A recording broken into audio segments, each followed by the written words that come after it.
Now it is. Okay, hello. Welcome back. Yes, so it has been brought to my attention that I have made yet another egregious error at one point some number of lectures ago. So I think I said, I think I said the right thing, but maybe I wrote the wrong thing on the board, and I think it's also wrong in the notes, so that should be, Sorry. well, I mean, you just copied what I wrote, so like, it's not your fault.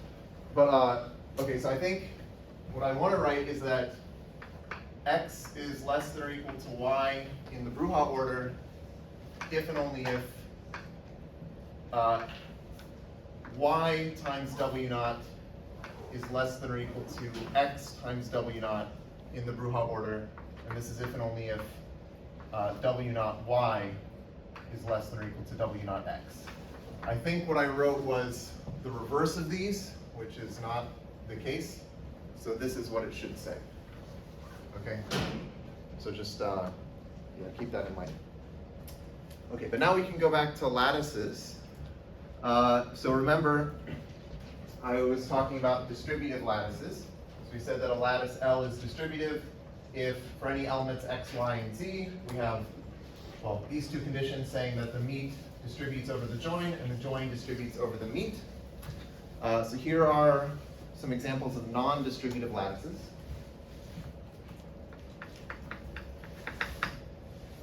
So this is a lattice, and this is a lattice.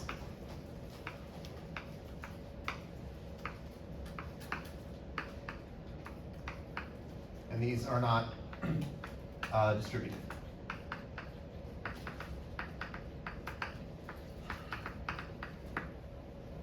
And so to see this, you could take x, z, and y. So if I do this, then, so in this example, x meet y join z is, okay, so the join of y and z is going to be this element. So actually, let me call the bottom element 0 hat. That's sort of the standard notation for the bottom element of a poset that has a unique minimal element. And the top element is called 1 hat.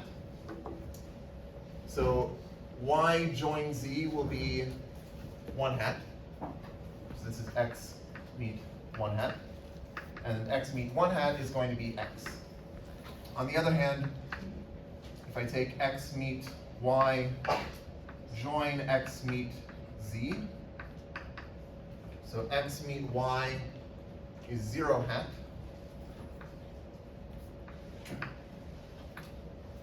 X meet z is z,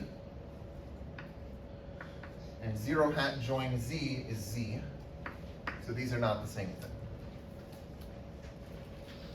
And you could do the same kind of thing over with this lattice to also show that it's not distributive. Okay.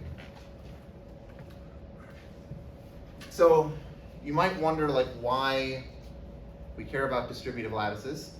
And one reason is, I think when I first introduced lattices, I said that there are two ways that you can think of them. You can think of them as order theoretic objects where they are posets that have greatest lower bounds and least upper bounds. But you can also think of them as algebraic objects by saying, okay, it's a set together with these two operations called meet and join, and they satisfy certain axioms, which I haven't written down, but like for example, one of the axioms would be that the meet operation is commutative, and this makes sense because like the greatest lower bound of x and y is the same as the greatest lower bound of x and y is the same as the greatest lower bound of y and x. It's also associative, and then there's some other conditions. But anyway, from an algebraic point of view, it kind of makes sense that you would want to define something like this, a distributive lattice, because this is saying that your operations satisfy a distributive law. But then I claim that actually distributive lattices are also natural from an order theoretic point of view, viewing them as just posets. And this goes to, or this is like related to one of the homework problems. So I'll tell you a little about that, although I won't say everything because it's on the P set. So, okay. So let P be a poset.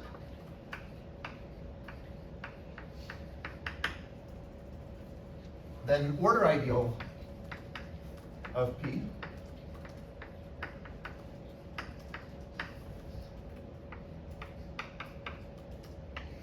is a subset of P that is basically closed downward. So this is a subset I contained in P, such that whenever you have, such that for all x and y in the poset, if y is in the order ideal and x is less than or equal to y, then that implies that x is also in the order ideal.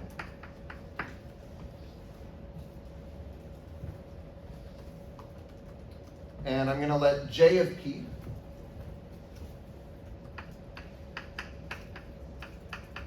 be the set of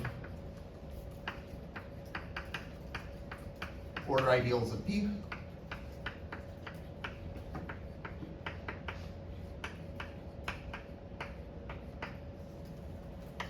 Ordered by containment. So I'll give an example of this.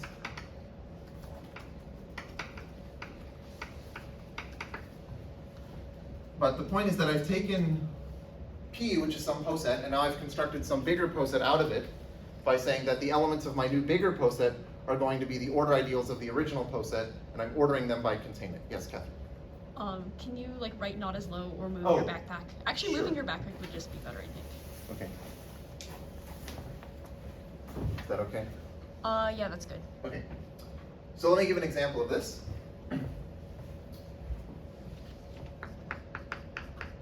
So let's say P is this poset that looks like this. So this has 5 order ideals, which I will draw. So here, I'll just do this.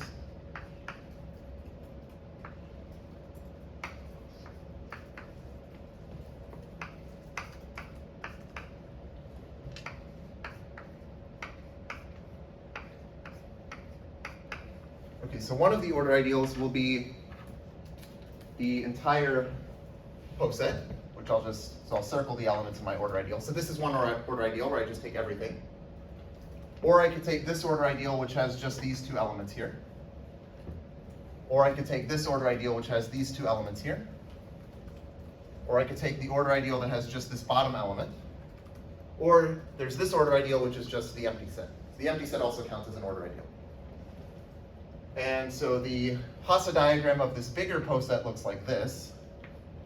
So the bigger poset has 5 elements, 1, 2, 3, 4, 5, and this is what the Hasse diagram looks like. Okay?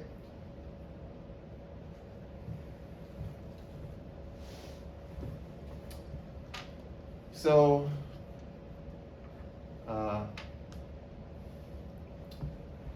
this is the fundamental theorem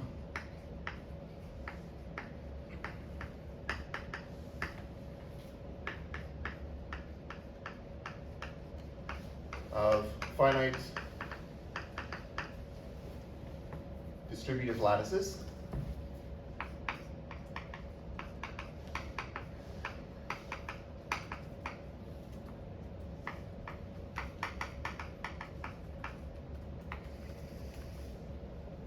This is due to Birkhoff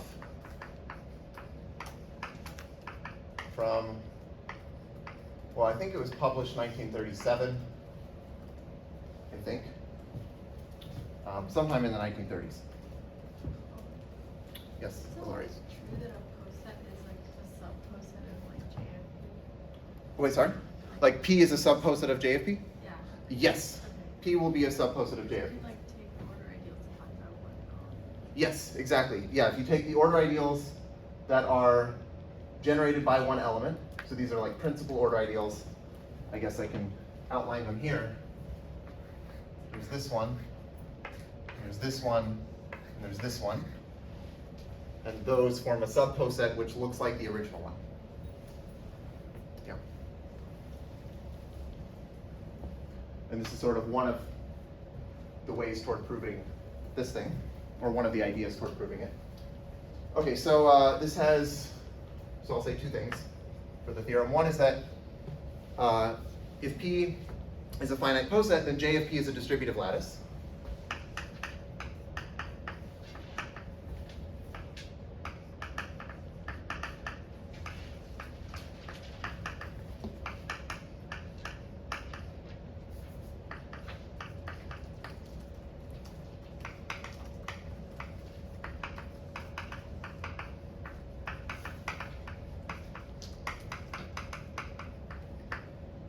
And the second thing, and I think the second part is maybe the more interesting part, is that if you have any finite distributive lattice, then it is isomorphic to J of P for some P.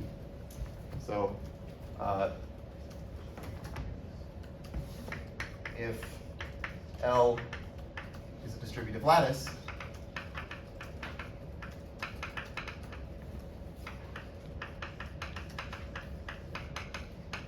then there exists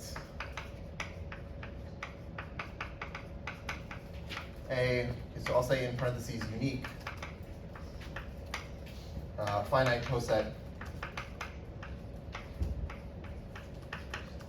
P such that L is isomorphic to the lattice of order ideals of P. And when I say unique, this just means unique up to isomorphism. Right, so I think on the P set I did not ask for the uniqueness, but that is, I think, sometimes included in the statement of the theorem. Okay, so this is nice because, like, honestly, this is how I think of distributive lattices. So when someone says, oh, consider a distributive lattice, I don't actually think ever in terms of this, like the meet and the join distributing over one another. I think, okay, this means it's like the lattice of order ideals of some coset. And that's how I visualize it in my head.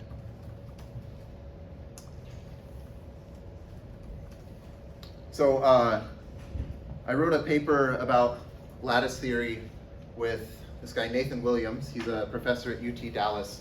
And he gave a talk about this at one point, and he included like what he calls his A history of lattices. So I guess he knows a lot about the history of lattice theory. And he had this slide, which I thought was amusing. So I'll share with you what's on this. I won't write it down, but like maybe I'll send this to Elliot and he can put it in the notes. So he says that lattice theory starts in 1880 when C.S. Peirce shows that all lattices are distributive. And it says that he apparently said that this was easily proved, but the proof is too tedious to give. So, also I found out that C.S. Peirce was the son of Benjamin Peirce, who was a professor at Harvard, and that's like there's a fellowship here, the Benjamin Peirce Fellowship. So anyway, okay, 1880, C.S. Peirce shows that all lattices are distributive. In 1890, Schroeder shows that not all lattices are distributive, and then in 1900, Dedekind defines lattices. So I guess the point is that like there wasn't a solid definition of what a lattice is. So Dedekind called lattices dual groupin because he thought this was like dual to group theory. He sort of imagined that like lattice theory was going to be sort of the analog or like some kind of twin of or dual of group theory. I guess it hasn't really like risen to that level of prominence like how group theory has, but I still think it's like interesting. Okay, so then it says in 1933, Birkhoff establishes lattice theory as a thing. And then in 1939, it says Dov Tamari is imprisoned for possession of explosives. So Dov Tamari, we're going to talk about Tamari lattices at some point, but I guess he worked on like lattice theory and Tamari lattices. I think this is actually a sad story. I think he was like fleeing from the Holocaust or something, but then he was like in Israel and maybe got like caught with explosives. Anyway, apparently, okay, it's hard to read this, but the person who was like in defense of him said something like he was a scatterbrain like all mathematicians. So that was, I guess, his defense. So this says in 1954 at 8 a.m. He doesn't give the day. He just says at 8 a.m. in 1954. Or says that I think lattice theory is played out, which I guess is kind of depressing, but I think it's not played out. Okay, it says in 1972, all lattice theorists moved to Hawaii, and so I guess there was like a conference or something. And then in 2002, Fomin and Zelevinsky introduced the theory of cluster algebras. So I'm not going to talk about cluster algebras, but they have been sort of instrumental in like motivating a lot of things in lattice theory over the last 20 or so years. But anyway, that's the A history of lattices, at least up to 2002. Okay, so let's see. Let me make a note. Colin, should that say if L is a finite distributive lattice? Oh, yeah, definitely.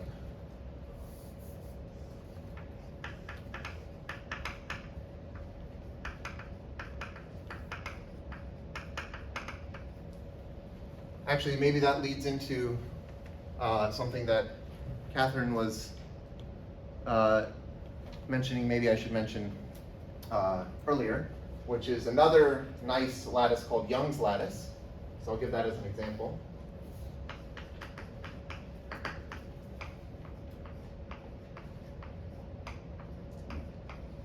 So Young's lattice is an infinite lattice, and the elements are integer partitions. So you can represent integer partitions by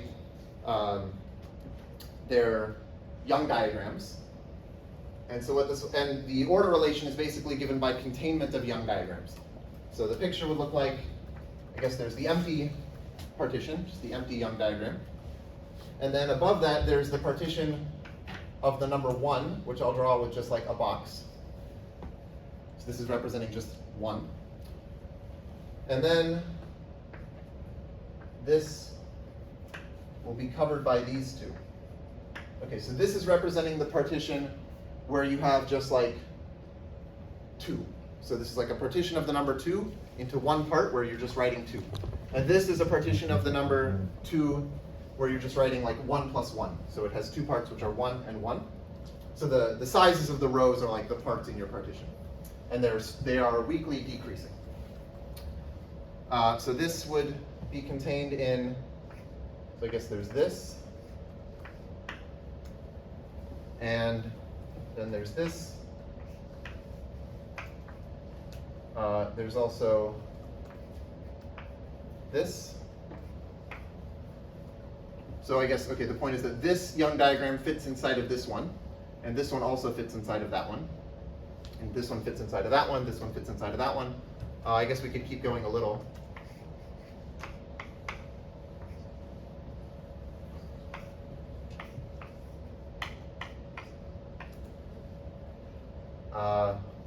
Let's see.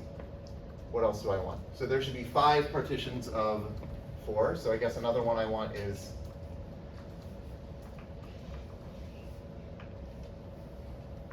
this. No, sorry, this. So this is 2, 1, 1. And it should contain this, and it contains this.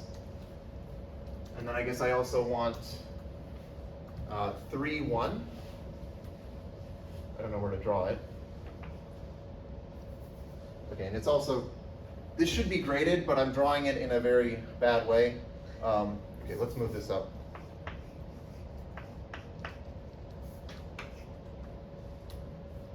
Okay, what else do I want? I want 3, 1.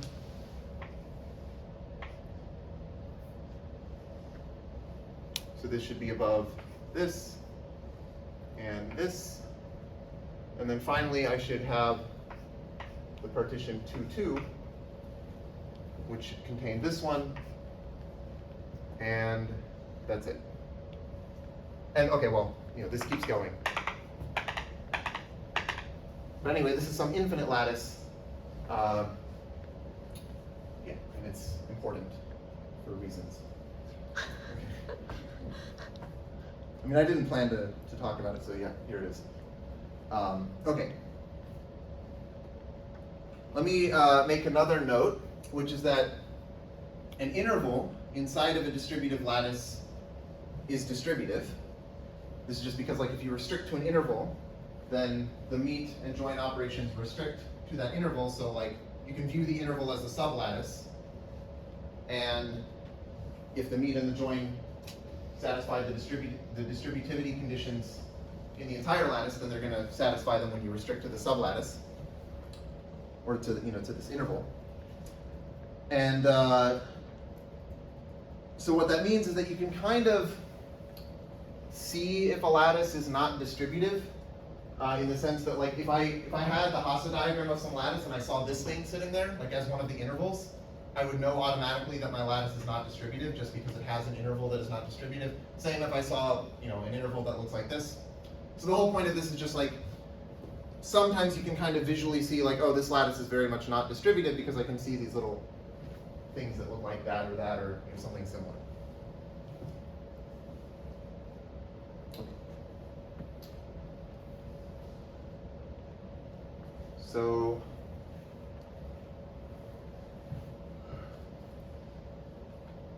Oh, maybe I should also mention, I don't know if I do this somewhere. Oh, yeah, okay, let's do this.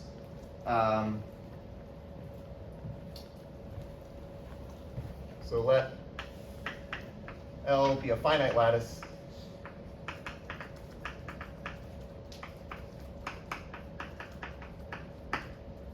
So every subset, let's say X of L, has a meet. In other words, a greatest lower bound. So this is like the maximal thing that is below everything in X. And this is denoted by big wedge X. And it also has a join, which is denoted by big V X. And this is basically just because, yes, Yunza. So is L being finite important or X being finite? Oh, X being finite is the actual important thing here. Right. So a different way I could say this is in any lattice, any finite subset will have a meet and a join. And this is because the meet and join operations are commutative and associative, so you can just like keep, if you want to take the meet of like x1, x2, x3, you just take the meet of x1 and x2, and then take the meet of that with x3. Okay. So in particular, this means that, so now I will assume that L is finite. So L has a unique minimal element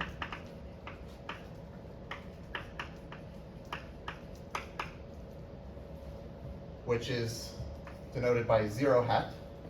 And this is because it's just the meet of everything in the lattice. And also it has a unique maximal element.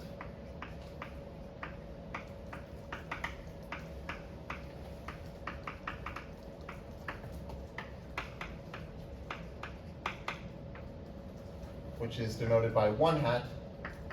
And this is because it's the join of everything.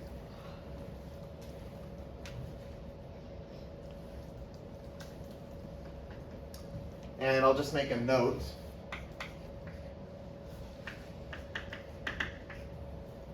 that I guess the convention is if you take the meet of like a single element, this should just be that single element. And similarly, the join of a single element is just that element.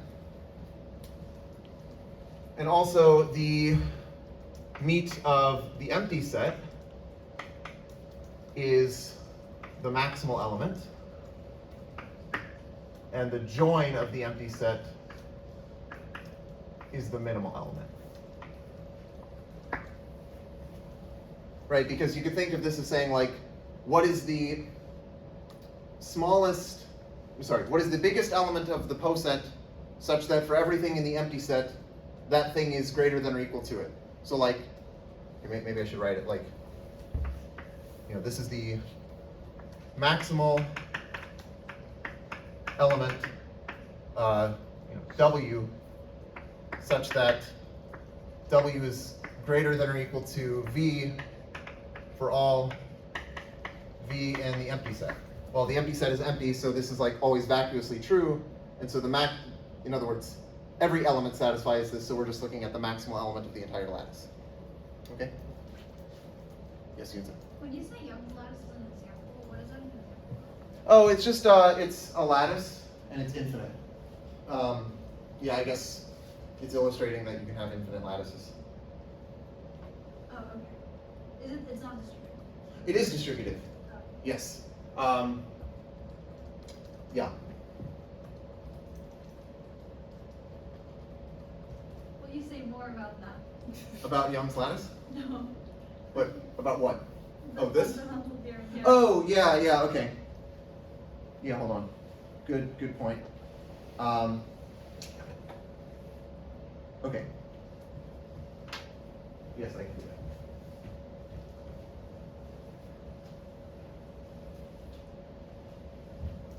So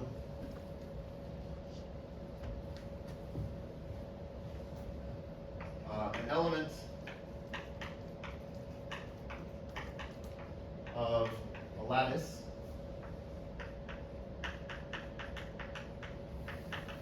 is join irreducible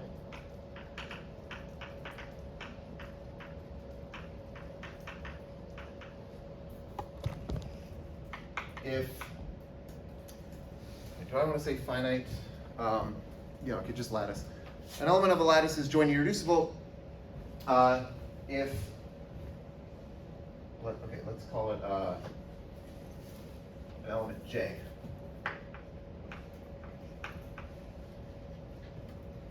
Of a lattice L is join irreducible if, well, first of all, J is not like the bottom element. So if my lattice has a unique minimal element, like if it's a finite lattice, I want J to not be that element. Or actually, yeah, maybe a better way of saying this is if J, sorry, is not the join of a finite subset of L that, maybe I'll give a name to this, a finite subset X of L with J not in X.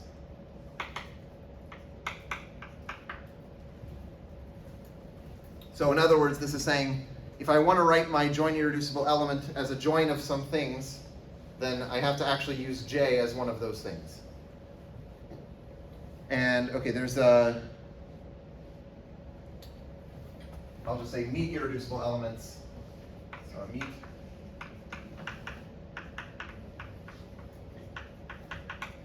irreducible element is defined dually.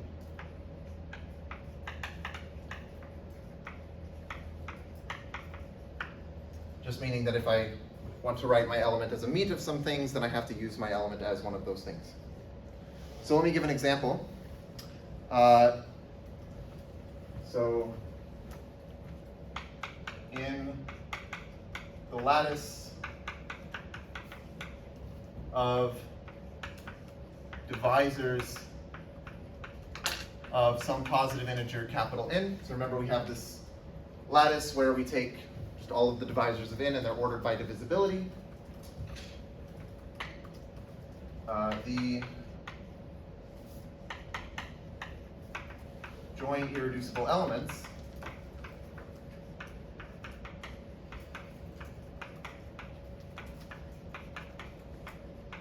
are, okay, so what are the join irreducible elements? Yes, Jensen. Primes Not just primes. and prime powers. Prime powers, yes. Are prime powers, well, I guess that divide N.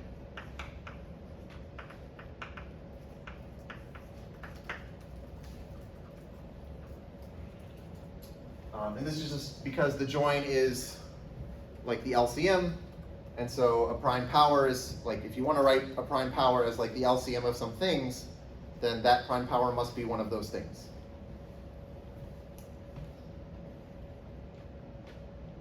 I should mention that, like, if there is a unique minimal element, like if the lattice is finite, then that minimal element is not considered to be join irreducible, and this is because you can write it as the join of the empty set. And that would count as like writing it as a join. Are the join irreducible elements of Young's lattice the squares? Yes, so yeah.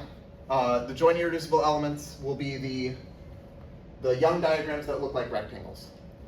So like this one, and this one, and this one, this one, this one. Yeah, good point. So let me make a couple of remarks about joint irreducibles, and I think this should hopefully help with proving the fundamental theorem of finite distributive lattices on the P set, because I realize that maybe this is a bit tricky, so I'll try to give you a hint here. Okay, so the first thing is just a proposition.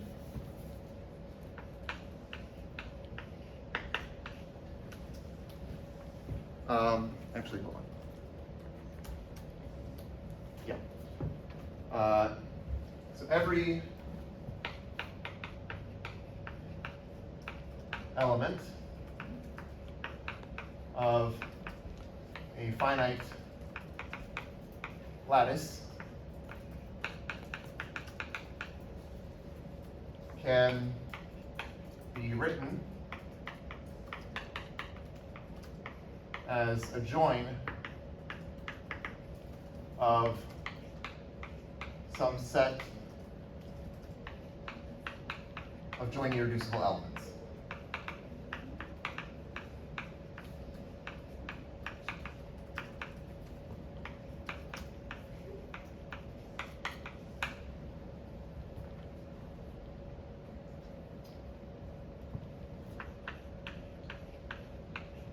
So I'll ask you for the proof of this. So how do you prove this?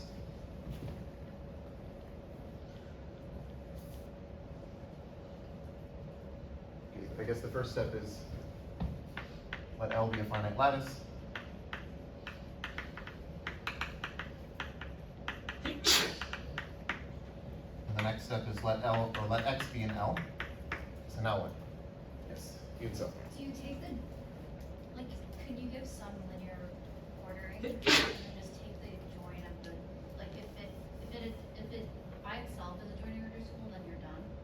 Yeah, so that's one observation, yeah. Yeah, so otherwise if you have two things below it, then take the join of the joint irreducibles up and close them. Yeah, right. So, I mean, this is essentially like how you also prove the fundamental theorem of arithmetic. You say like, okay, I have my element. If it's joint irreducible, then it is the join of itself. So I've written it as a join of something. So if X is joint irreducible,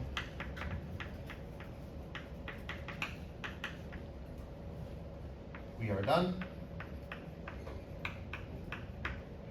Otherwise, I can write it as, well,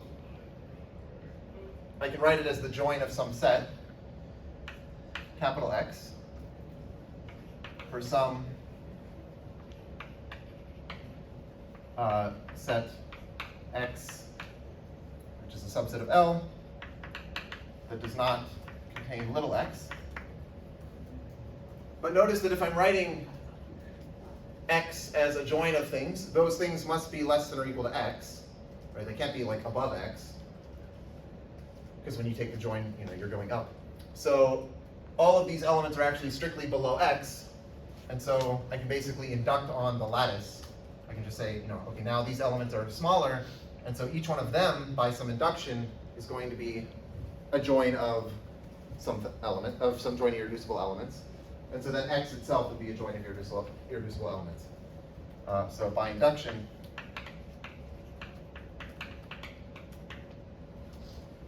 each element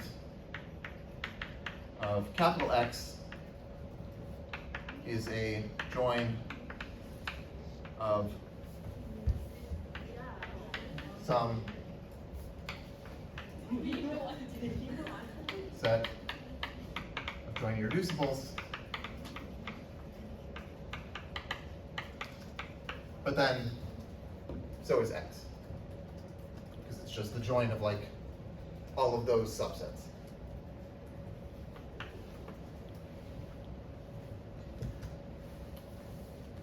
Is it still true if your lattice is infinite but has like a minimum element? Is it true if your lattice is infinite? Oh, and discrete, I guess, Yeah, okay, so things get weird when it's infinite because you can have lattices that are not like locally finite. So right, I guess one answer would be like, okay, take the unit interval from 0 to 1 with you know, the usual ordering. In that case, you know, I could pick some number like 1/2, and oh, okay. So actually, what are the joint irreducible? Well, with this definition, no element is joint irreducible because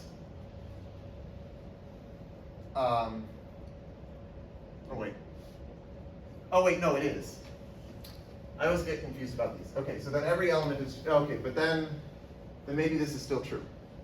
But sorry, are you confused? I'm confused. Wait, why are the elements of the interval joint irreducible? So like I guess with this definition, and I'm hoping I got the definition right, because there's also a notion of complete joint irreducible, and I always get confused about which one is which. But joint irreducible, like with this definition that I've written, Oh, I see. Never mind. I can't write like the number 1/2 as a join of some elements below 1/2 that don't include 1/2. Finite. What? Yeah, for finite subsets. Right, for finite, yeah. But you could do it if you had an infinite set because you could just take all of the elements that are strictly less than 1/2. Yeah. But yeah, I mean, okay. In general, when you go to infinite lattices, things can be weird and they can kind of break, especially if you don't assume like locally finite. Things are okay often if you have locally finite. Okay? Yes? So that proposition by itself is pure injectivity. Well, injectivity of a map that you have to define. It depends on which way you're going, right? I mean, like I presume you're trying to construct a bijection, and yes, for some choice of this map that you're trying to define, this would prove that it is injective. Let me give you another hint, which in Yunso's terminology would help with surjectivity. Okay, so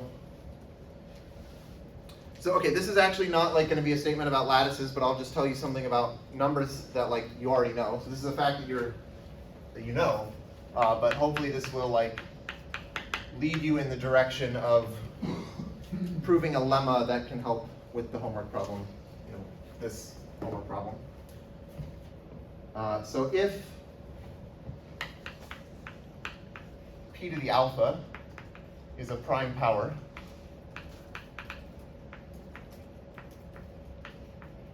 that divides the least common multiple of some numbers, let's say m1 through mk, then p to the alpha divides mi for some I. Okay. So hopefully you agree with this. This is just like a basic number theory thing. But the hope is that this is like a special case of a lemma that can be used to prove this. Okay.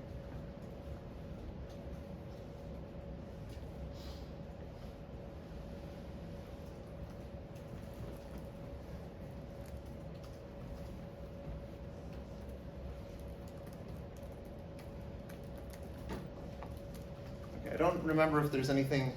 Are there any other lattice theory things we should talk about? Or should we go back to Coxeter groups? Okay, we can go back to Coxeter groups. So I think now we're going to start chapter 3.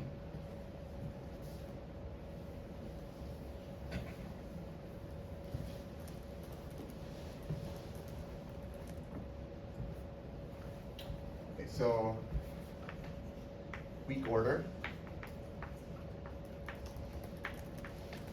And reduce words. I think this is what the chapter is called.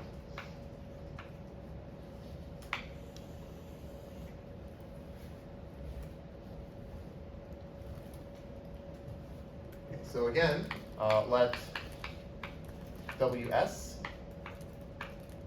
be a Coxeter system.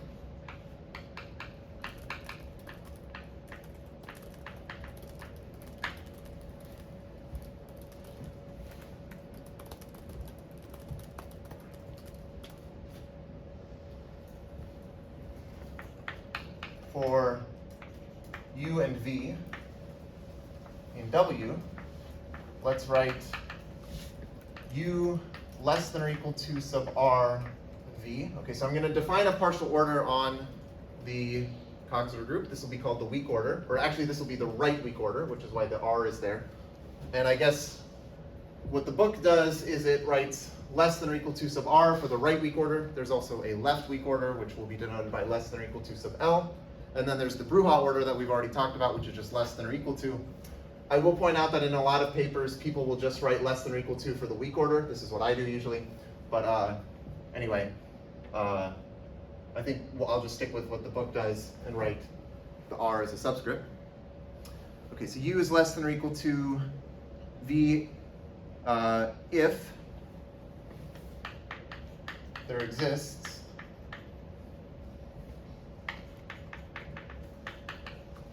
some x in W such that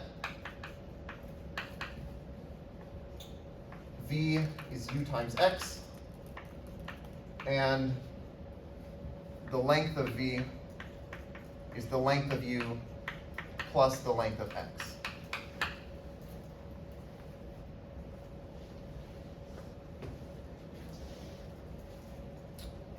Okay, an equivalent way of saying this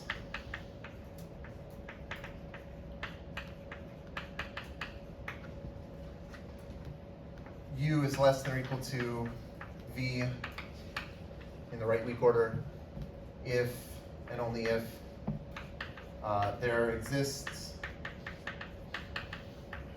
a reduced word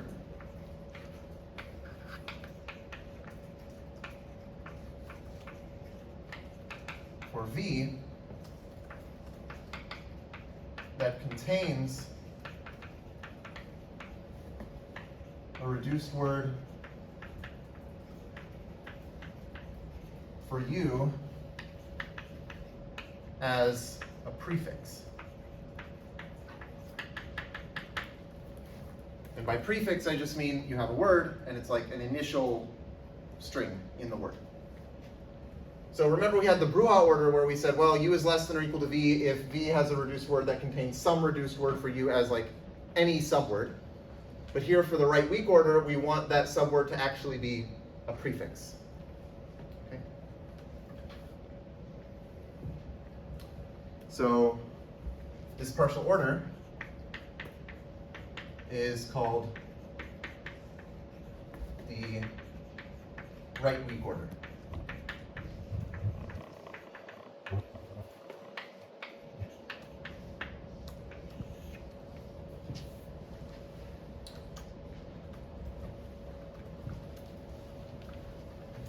Yes, yes. So if I in general give you two elements of the Coxeter system, is it really hard? Is it hard or easy to find Whether they would be comparable here? Yeah, so I'll tell you an equivalent definite or an equivalent characterization, which could make it easy in some situations. So I guess I'll just spoil it. U will be less than or equal to V if and only if all of the left inversions of U are also left inversions of V. So this is kind of natural because it's basically ordering your Coxeter group by containment of their left inversion sets. And so, for example, if you were looking at permutations, you could kind of just write down, okay, what are the left inversions by looking at like what are the pairs of numbers that are out of order, and you just compare those two sets by containment. So in that sense, like, okay, maybe you could say that's like a way of checking. Okay.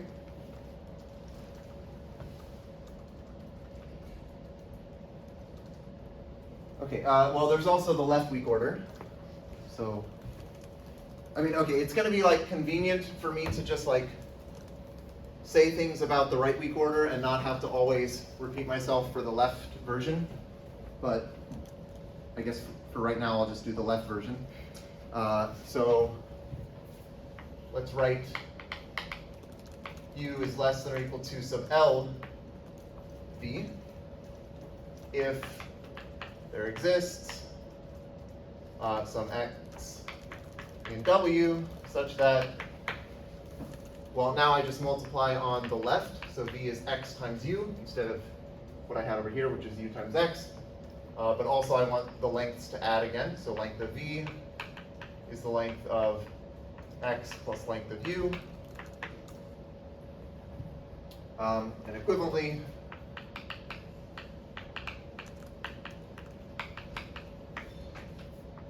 u is less than or equal to v in the left weak order if there exists a reduced word for v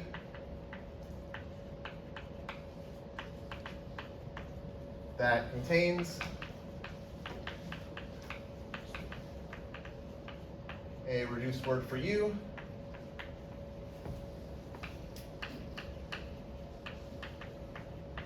as a suffix.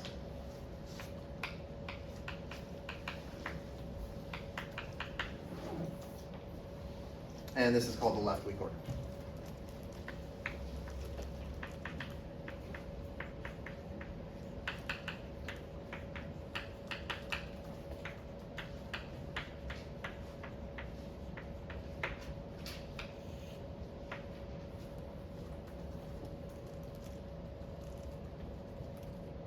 Okay, so I'll just note that the left weak order and the right weak order are isomorphic to each other, but they're not the same.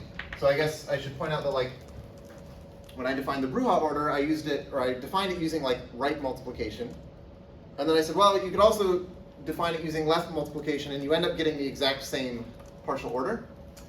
These are not going to be the exact same partial order, but they are isomorphic as posets. So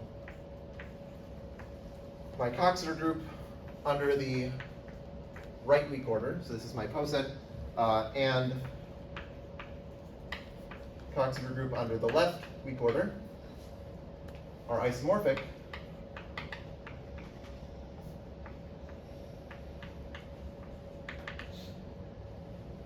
via the map that just sends an element to its inverse.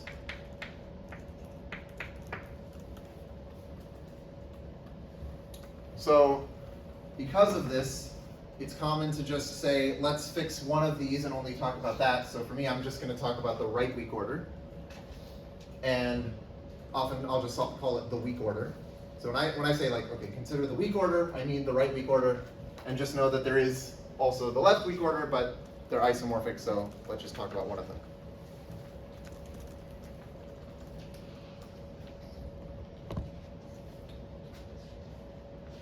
Okay, so here is, actually maybe I should draw the picture first, and then I'll state some propositions. Right.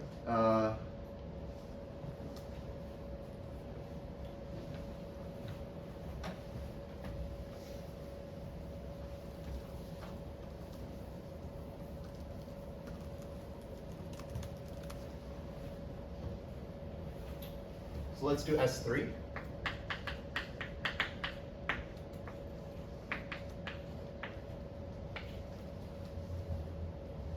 Okay, so at the bottom, we're going to have, again, the identity element. And then covering that will be 1, 3, 2, which is the same as S2. And also 2, 1, 3, which is the same as S1. And then above this, I'll have, well, S2, S1, right? Because I want, okay, I'm using the right weak order, so I want to say that S2 is a prefix of something. So basically, I just want to extend this reduced word to the right. So one way you can think of this is that, like, when we had the Bruhat order, we were saying, how do you go up in the Bruhat order? Well, you multiply by reflections on the right, so that at each step you're going up in length. The way that you go up in the weak order, or actually let me talk about the cover relations, the way you go up one step in the weak order is you extend a reduced word by one letter to the right. Okay, so you're multiplying by a simple reflection. And this, okay, S2, S1 is going to be 3, 1, 2. And then here I can extend S1 to the right one step, so S1, S2, and this is 2, 3, 1. And then finally at the top is 3, 2, 1, which as a reduced word is S2, S1, S2. So that's why S2, S1 is a prefix of it. But this is also the same as S1, S2, S1, which is why S1, S2 is a prefix of it.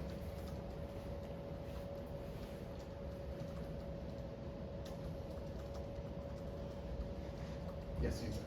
So alternatively, at each step, you look at two adjacent numbers that are out of order. This one. Yep. Yeah. For the symmetric group, the way you go up one step is you take two numbers that are like right next to each other and in the correct order, and you put them out of order. Yeah, so you're just doing adjacent transpositions to walk up.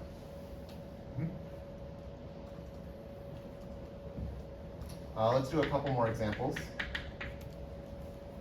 I guess all the examples I'm going to draw are dihedral groups because I don't want to draw things that are not dihedral because they're big. But okay, let's do the weak order on the dihedral group I2 of 4, which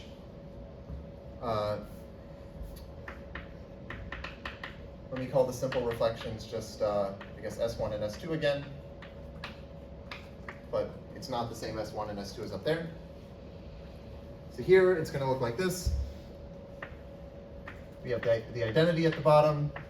Then we have S1, S2. This is going to be S2, S1.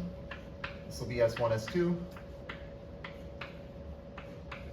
And we'll have S1, S2, S1. This will be S2, S1, S2.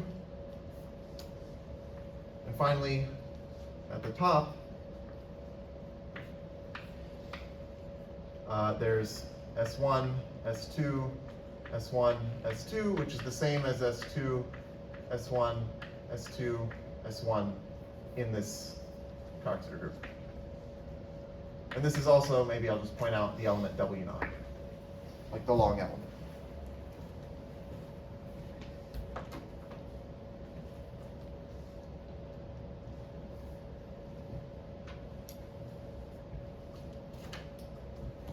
And I'll give one more example.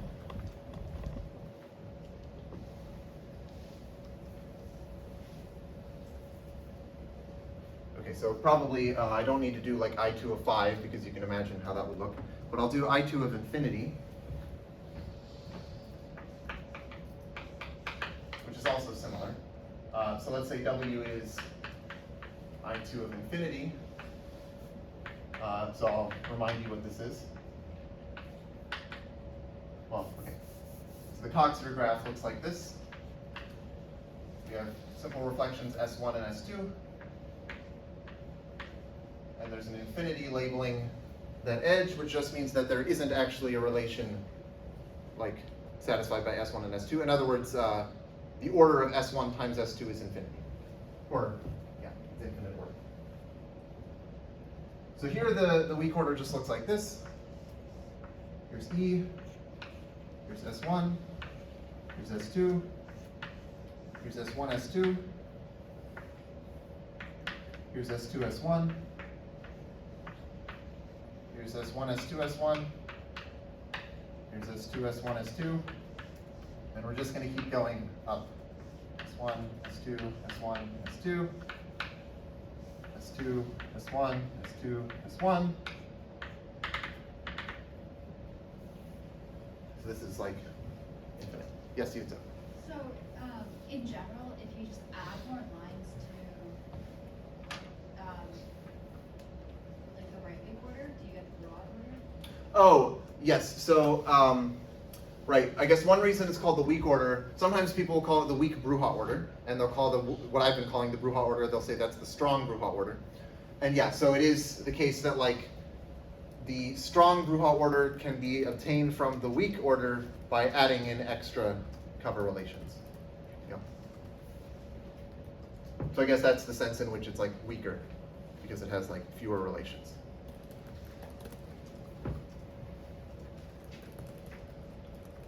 And I'll just say it might be a good idea to, example, W is S4. I'm not going to draw this, so just see the book, because I think they have a picture in the book.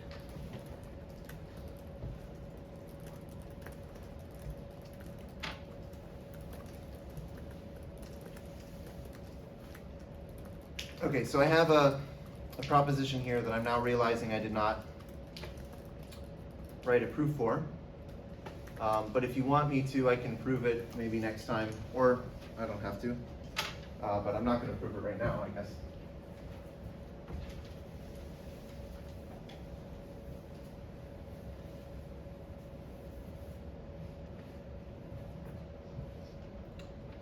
Okay.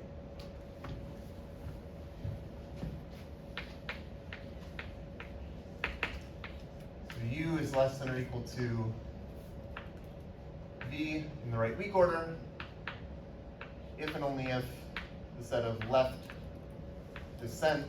left inversions of U is contained in the set of left inversions of V.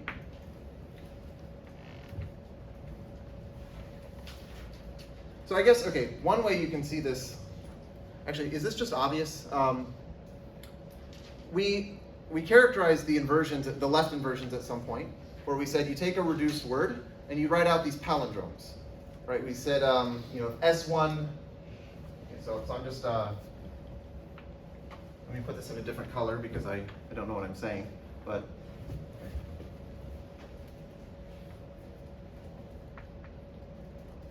So if S1 dot dot dot SQ is a reduced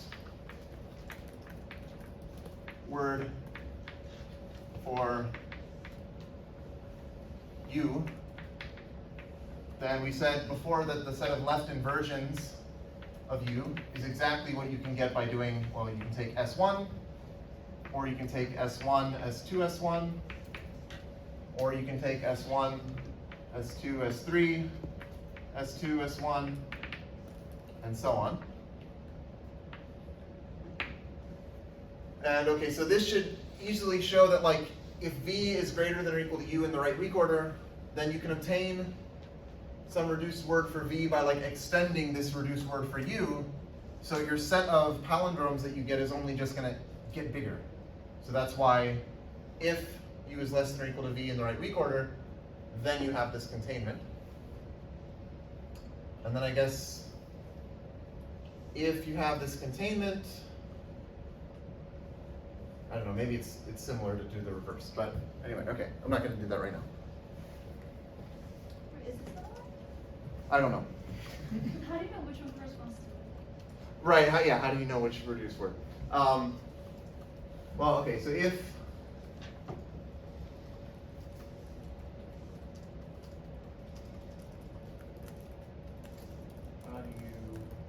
yeah, maybe this is like not as obvious. Oh wait, but each of the words in that set are reduced, right? Yeah. Well, So that means like if you have TLU and TLV, can't you like? Well, I think my original concern was like you're given these sets, which one corresponds to which?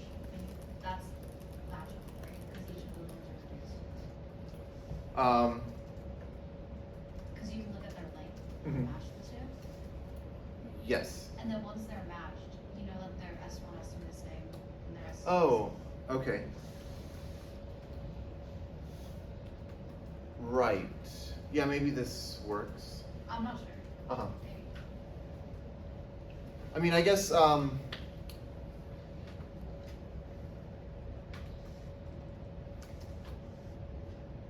think I should work. okay, sure. Let's go with that. Okay. I don't Okay. know. Yeah. Okay, anyway. Hopefully this should indicate that, like, this makes sense and it's not just total nonsense. Okay, anyway, here's another proposition that I didn't want to prove back in March.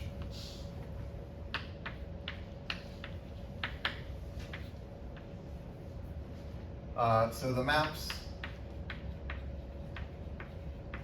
I guess I should assume W is finite.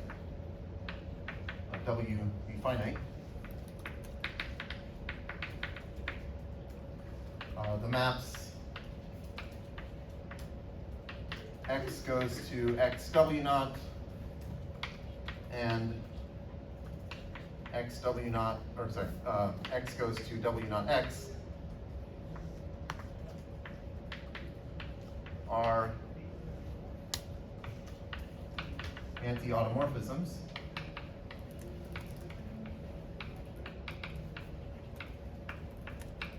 of the right weak order.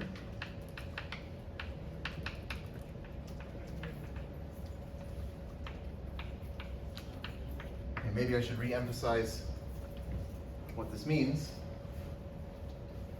And this time I'll write it correctly, I think. So this means if x is less than or equal, or x is less than or equal to y in the right weak order, if and only if y W naught is less than or equal to x W naught in the right weak order.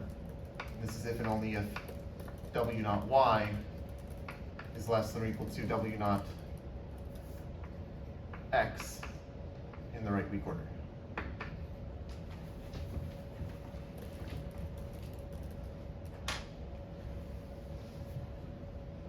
And okay, I'll just also add that conjugating by W naught, so the map that's in x to W naught x W naught is an automorphism.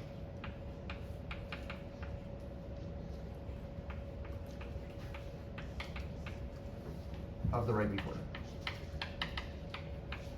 Or I'll just say the weak order.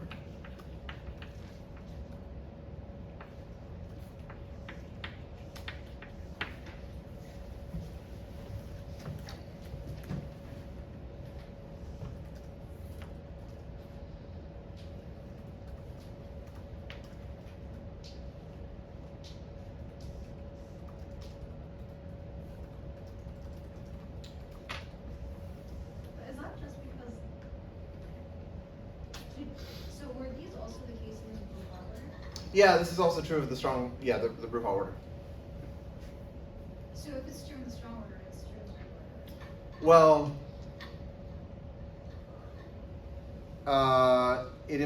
so like if x is less than or equal to y in the weak order, that implies x is less than or equal to y in this Brouhaha order.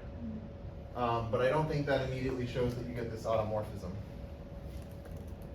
But like this essentially follows from like properties of W naught.